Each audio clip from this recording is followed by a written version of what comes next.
So guys, మీలో ఎంతమంది మన సలార్ ఇంటర్వ్యూ, మన ప్రశాంత్ నీల్, మన ప్రభాస్, పృథ్వీరాజ్ అండ్ ఆల్సో మన చెక్కన్న వీళ్ళందరి ఇంటర్వ్యూ చూసారో లేదో నాకు తెలీదు. నేను మాత్రం చూసేశాను. And a very interesting and a very casual interview అన్నమాట. చాలా సూపర్ డిస్కషన్ జరిగింది.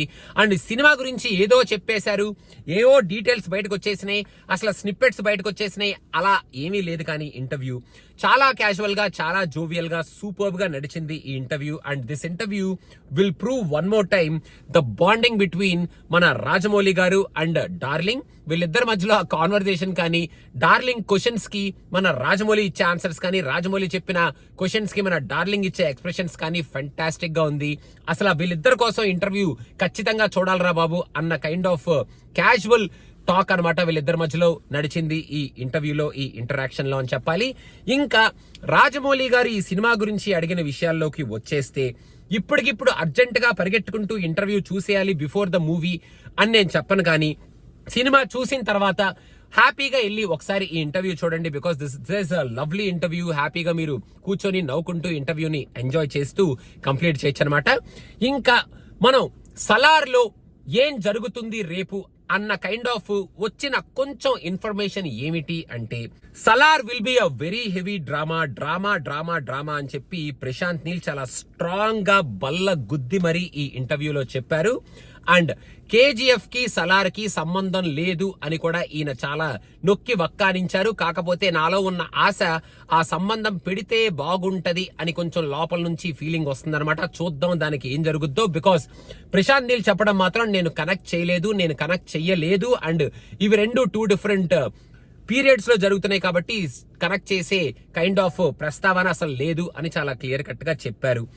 ఇంకా ఈ మూవీలో కొన్ని స్నిప్పెట్స్ ఏమిటి అంటే, పృథ్వీరాజ్ యాక్చువల్ గా మన ప్రభాస్ ఫ్లిప్ అయ్యే సీన్ ఒకటి ఉంటుంది. అక్కడ వరకు కొంచెం కామ్ గా క్వైట్ గా ఉండే ప్రభాస్ ఫ్లిప్ అయ్యే సీన్ ఒకటి ఫెంటాస్టిక్ గా వచ్చింది. అక్కడ ప్రభాస్ ఎందుకు ఫ్లిప్ అవుతాడు, దేవా ఎందుకు ఫ్లిప్ అవుతాడు, అండ్ ఫ్లిప్ అయిన తర్వాత ఏం చేస్తాడు, ఆ ఫ్లిప్ అవడానికి జరిగే కాన్సిక్వెన్సెస్ ఏమిటి, వాళ్ళిద్దరి మధ్యలో ఆ ఫ్లిప్ అయ్యే ఇంటరాక్షన్ ఏమిటి అనేది ఫెంటాస్టిక్ గా పిక్చరైజ్ చేశారు మన ప్రశాంత్ నీల్ అని చెప్పి మన పృథ్వీరాజ్ గారు చెప్పారు. సో ఆ ఫ్లిప్ అయ్యే సీన్ ఏమిటా అని చెప్పి చాలా ఎక్సైట్మెంట్ తో నేను వెయిట్ చేస్తున్నాను అనమాట.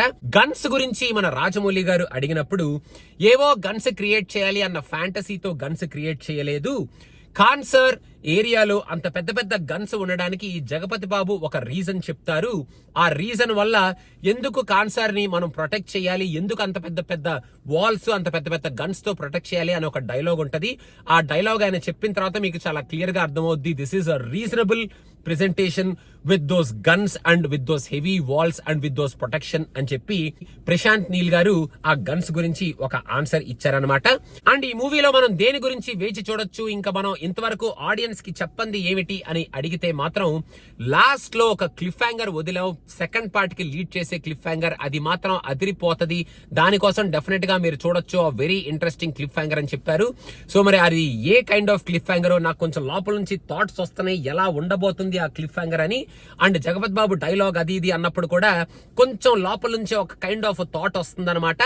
ఆ థాట్ ని నేను నాలోనే పెట్టుకుంటాను, బయటకి రిలీజ్ చేసి మీకు చెప్పేసి అనవసరంగా భయ్యా ఏమిటి భయ్యా ఈ థాట్ ముందే నువ్వు చెప్పేశావు కదా, సినిమా చూసినప్పుడు మాకు ఆ కిక్ అనవసరంగా నువ్వు చెప్పేయడం వల్ల దొబ్బేసింది కదా అన్న కైండ్ ఆఫ్ ఫీలింగ్స్ మీలో క్రియేట్ చేయదలుచుకోలేదు. కాబట్టి ఆ థాట్ ని నేను నాలో లోపలే ఉంచుకుంటాను అన్నమాట.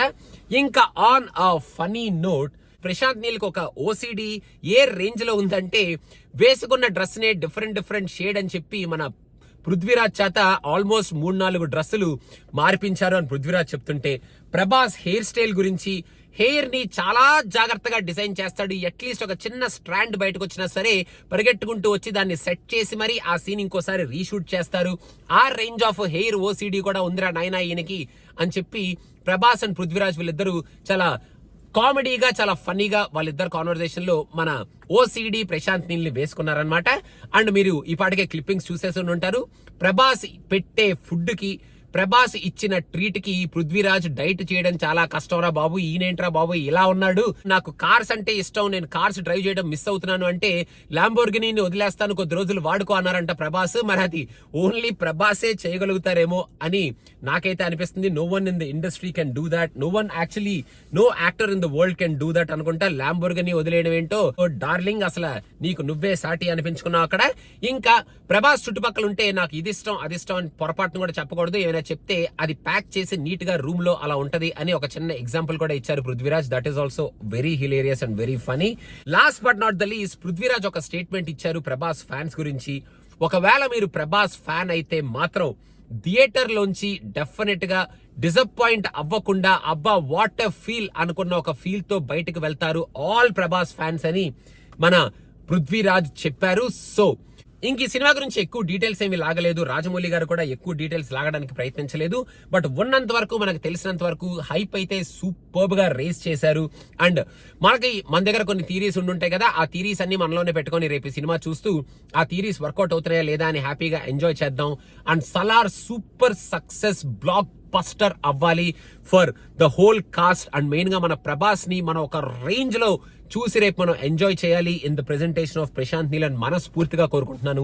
మీరు ఇంటర్వ్యూ ఒకవేళ చూడకపోతే కంగారు పడకండి, సినిమా చూసేసిన తర్వాత అయినా హ్యాపీగా మీరు ఇంటర్వ్యూ చూడొచ్చు. అండ్ ఫర్ నౌ మూవీ మీద ఎక్స్పెక్టేషన్స్ పెట్టుకొని హ్యాపీగా థియేటర్ కి వెళ్లి సినిమాని చూసి ఎంజాయ్ చేసి సినిమా ఎలా ఉందనేది మనం సినిమా అయిపోయిన తర్వాత మాట్లాడుకుందాం. సలార్ ప్రీమియర్ షో ఎంతమంది చూస్తున్నారు అనేది కింద కామెంట్స్ లో మెన్షన్ చేయండి. అండ్ ఈ ఇంటర్వ్యూలో మీకు ఏమైనా ఇంట్రెస్టింగ్ డీటెయిల్స్ నోటీస్ చేస్తే మీరు అవి కూడా కింద కామెంట్స్ లో మెన్షన్ చేయండి. And thank you so much guys, keep following cinema పిచ్చా, సబ్స్క్రైబ్ అవ్వండి సినిమా పిచ్చా YouTube channel ki, and also follow us on Instagram, and see you tomorrow in Salar Review.